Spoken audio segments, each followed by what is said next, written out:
Well, as we heard earlier, the Michelin Culinary Guide is about to publish a New Zealand edition for the first time in its 125-year history.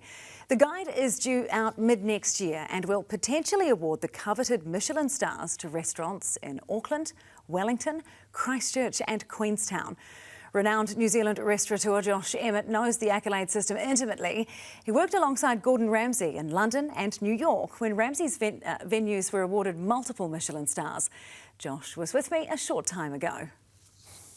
Sam, I think it's fantastic. A long time coming. Michelin broadened out of Europe. I think I moved to New York in 2006, and Michelin, at that point moved into America, and that was big news back then. They've moved into Asia since, and finally they are down in New Zealand. What does it say about our Kiwi culinary scene? We've got a fantastic, hospitality scene, culinary scene down here. I think that's, we all know that. But in terms of an international guide, an internationally respected guide, a global guide, Michelin is the most respected out there. So to be a part of that, I think, is hugely important for our industry, hugely important for the restaurant scene, and it's good news. Love a bit of good news. Now, we understand that the inspectors have actually been out and about dining in secret for some time now. Was this well known? Have you been under pressure already? No, it's not well known at all, and that's always been the case with Michelin. It's interesting. It's quite cloak and dagger stuff, and it's always been like that. Back in my when I was cutting my teeth back in the London days, we had emails, numbers, various things like that we thought was associated with Michelin, and we guarded them pretty closely, and we watched them pretty closely. We were always on the lookout for inspectors, but we do that today anyway. We know who the critics are, but we know who our regulars and our VIPs and special guests are. So we tend to look after everyone the same, but we are very particular about food reviewers, and we tiptoe around that a little bit. You have to. I can imagine. Now, it's not actually guaranteed that any Kiwi restaurants will make the grade, will get a Michelin star or two, or perhaps even three. What do you think the chances are?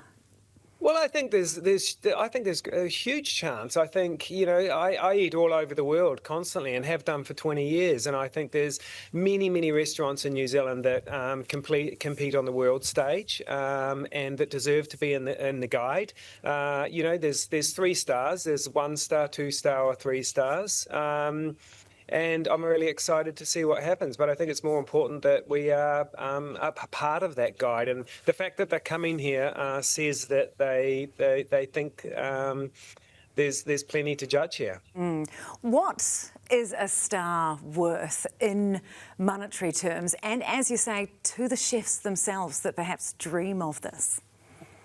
I think it's like winning it's like winning a gold medal. It's a stamp in the ground. I think financially it can be really good for restaurants. There's a lot of different opinion on that, on what's good for a business. 1 star, 2 stars, or 3 stars. 3 stars is a very special restaurant, but can sometimes be a very special occasion as well, which puts you in a different category in terms of regular diners and that sort of thing. But I think if that's your goal and that's what you're wanting to achieve, then brilliant. And we've beaten Australia to this somehow. They don't have any Michelin-starred restaurants. No, Michelin Guide, Michelin Guide is all through, as I said, the US, Asia, Europe, and has been sort of turned back at the gate in Australia. And talking to a lot of my counterparts and industry peers in Australia, they are not happy, about the fact that Michelin wasn't welcomed into their country. I think, people here who have made the decisions have made the right decision, and good on them. It's something that is needed. Well, good luck to all our wonderful restaurants out there. Thanks so much for your thoughts today. Josh Emett, renowned New Zealand restaurateur and, of course, chef. Thanks so much for speaking with us today. Pleasure.